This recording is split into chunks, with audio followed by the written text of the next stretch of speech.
State lawmakers will convene in January for a 60-day legislative session. The state is still facing a budget shortfall due to low oil and gas prices. And there are many ways state leaders could address the ongoing budget deficit. Here at New Mexico in Focus, we've received quite a few questions from you, the viewers, about whether recreational marijuana sales could improve the state's bottom line. Now, Colorado reported about $135 million in tax revenue from marijuana sales last year. Would the economic benefits look the same here in New Mexico? Producer Sarah Gustavus worked with Solutions Journalism in the Small Towns Big Change Project this month to get some insights into the economic impact of the current medical cannabis industry and the potential economic impact of recreational marijuana in rural New Mexico.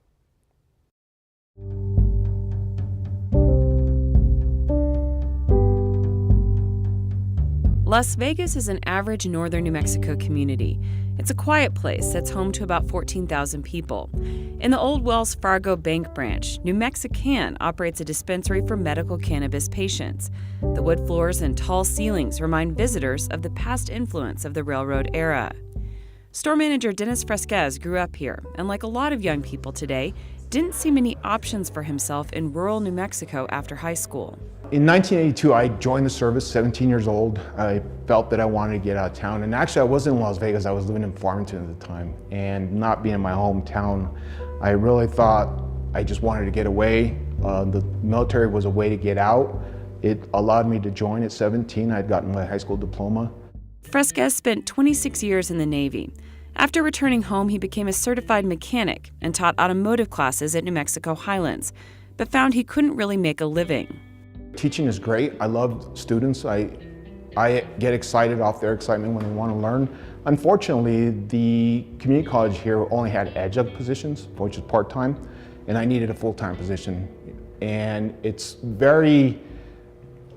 was beneficial to me to be able to get hired in this industry and get a good job in Las Vegas, New Mexico, which is paying better than I was making at the community college as an adjunct professor. Jobs in the medical cannabis industry are relatively new. The state's medical cannabis program started in 2007. New Mexican was one of the first companies to become a licensed nonprofit producer. The company has right now 35 full and part-time employees. They're doing everything from office management all the way to growing, to trimming, to sales, to edible manufacturing, all aspects of it. Greatest cost is labor. It's very labor intensive.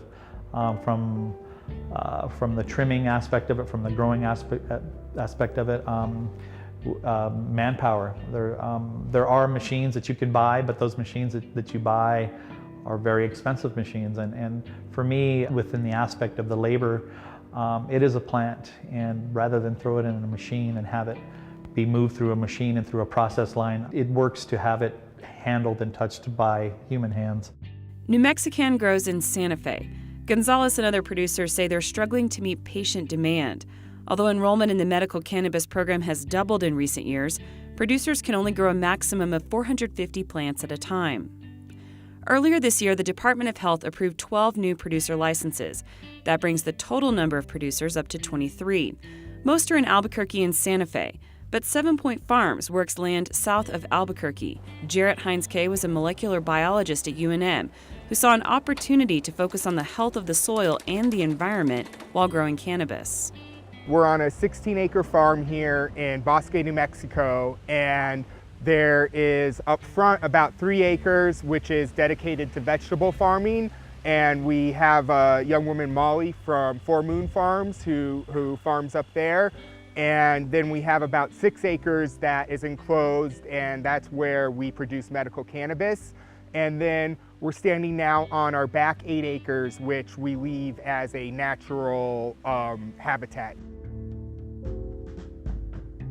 Cannabis production offers a lot of opportunity. It is labor intensive, and it's also really materials intensive. So in this short year, I've been able to hire 1 person from this community, but we intend to triple our labor force in the next year, and we're gonna really source from around here. And these are full-time jobs that start off, around $13 an hour. In a second quarter report this year, nonprofit medical cannabis producers in New Mexico paid over $800,000 in gross receipts taxes to the state. and producers reported over $3.6 million in staff compensation. That doesn't include other expenses like testing that happen locally. But could a recreational cannabis industry contribute even more to both rural economies and the state? Kelly O'Donnell, an economist who worked in the administration of former Democratic Governor Bill Richardson, says there are opportunities, but it's not what some people might imagine. Well, recreational cannabis could certainly generate a lot of revenue for the state budget. Would it save the state budget? No. A basic tax system has some sort of core components: a personal income tax, a sales tax, property tax, and in our case, oil and gas and resource-related taxes. And those are the sort of the four pillars. Cannabis would be a definite benefit for the tax base, but it would not supplant any of those other four pillars. It would be, it would add to and help to offset some of the budget crisis, but it would not save us from ourselves. O'Donnell wrote a report earlier this fall with projections for a potential recreational industry in New Mexico, based on national surveys that ask people to self-report marijuana use and data from sales in Colorado and other states. She estimated that a legal market in New Mexico for recreational or social use cannabis could add up to $400 million in the first year. She estimates that visitors would make up about 40% of purchases of recreational cannabis. O'Donnell thinks rural communities could experience some of the most significant economic benefits. We have some great advantages, and one of them are plentiful sunshine, lots of space. You know, we've demonstrated that we can have a very healthy chili industry, for instance. I think cannabis should be treated in much the same way. It's really important, and it's an important industry to foster, and we have a lot to gain from it in terms of jobs and economic activity and ultimately tax revenue on a lot of different levels. But we need to regard it as one component of a larger economy and not treat it as something particularly exceptional. But perceptions about the industry may be as important as the economic conversation. Jarrett Hines-Kay says interacting with local contractors has given him a unique view into how attitudes can change when people see what cannabis farming really looks like. You know, I think that there's some people who really are against what we're doing no matter what. And I think there's some people who are for it no matter what. But I think a lot of people sit in between and are waiting to make up their minds. And we've seen that, you know, with people who come down here. Once it's tied to economics, once they see, you know, a dozen young people under 30 farming in this area and enjoying themselves, you know, I think that can be really inspiring. And I've seen that in people's faces. And it's really fun because around here, the age is a lot older. And a lot of the people we deal with for helping us with our farming of the land, they're a generation or two generations older than us. And so I really think that cannabis provides economic opportunity, but not even, it doesn't stop there. It provides, I think, repopulating some of these areas with a generation that's become lost. So before we went through our harvest and had all... Abraham Anderson grew up in Belen. He grew algae for biofuels for a startup company in Las Cruces. But that industry struggled after the price of oil and gas dropped. He says he's excited to apply what he learned in algae cultivation to the challenges in cannabis farming, like soil quality, pests, and processing. Belen seems to be a shrinking community. I see a lot of people leave, and now that I've been back for 6 months, I see familiar faces, but I wouldn't be around here if I wasn't working here at 7 Points. I would likely be in Albuquerque or more of a city setting. It's nice to be out in the rural area and get some fresh air once in a while. Producer Sarah Gustavus is with me now to talk more about cannabis in New Mexico. Now, why look at this issue from the angle of rural economic development? Well, this is part of our Solutions Journalism project. We're working with other media producers in northern New Mexico and southern Colorado for Small Towns, Big Change.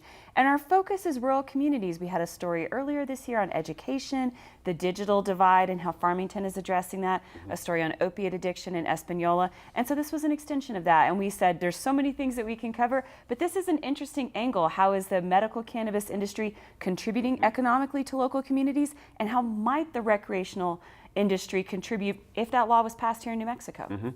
As you know, well know, we about, I'd say A few months ago, we did an hour on cannabis and got a huge reaction here at the station. It's an issue that's on the top of people's minds, given what's going on across the country, but especially here. Given that feedback, is this an issue you plan to do more of in rural parts of our state? It is. We have a couple of ideas. We know that Acoma Pueblo is working with a private company on a greenhouse that will grow medicinal herbs, also potentially marijuana or cannabis, but they're going to wait until federal laws change. They have a really complex business plan, but they're looking at developing that on tribal land. So that's a great angle of tribes getting into the industry. They have a different relationship with the federal government. Also, we're interested in science. We talked to a UNM researcher who's looking at researching the medical applications of cannabis. Also, there's some researchers in New Mexico looking at soil and pests and other issues that producers might face. So there's a lot here that we can continue to follow up on in the future. And as you mentioned, part of the reason why we did this story this week is we got so many calls and emails from viewers asking, what could recreational cannabis do for New Mexico? We see what it's doing in Colorado. Folks want to know. We don't have all the answers in this story this week, but it's a start on trying to figure out what that might mean for our state. Trying to unpack regulation of this industry is a difficulty for us here in New Mexico. Where do we sit on that currently? Well, right now we do have the medical cannabis industry. Producers are nonprofit. They are allowed to grow 450 plants at a time. So one thing that producers are going to lawmakers and asking for is for that to change. They're also working with the Department of Health, saying if we could grow more plants, we can meet demand, we can meet patient demand. There's also some talk about other regulations.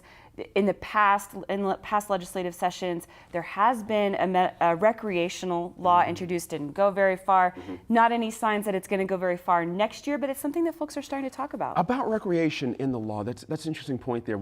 Of course, we saw what just happened this past cycle for elections in some of the states around the country. We can't make predictions as we sit here, but there's an idea out there that recreational marijuana use or legality might be closer than we might think here. But we don't know, given our legislature. You never know. Well, and the thing to watch is that there is recreational and medical cannabis in Colorado. Arizona voters voted on recreational this year. They have medical cannabis as well. It did not pass in Arizona, but that would be an interesting change if our neighboring states allowed recreational marijuana sales and we did or didn't. That would be a conversation for lawmakers to have about the economic impact there.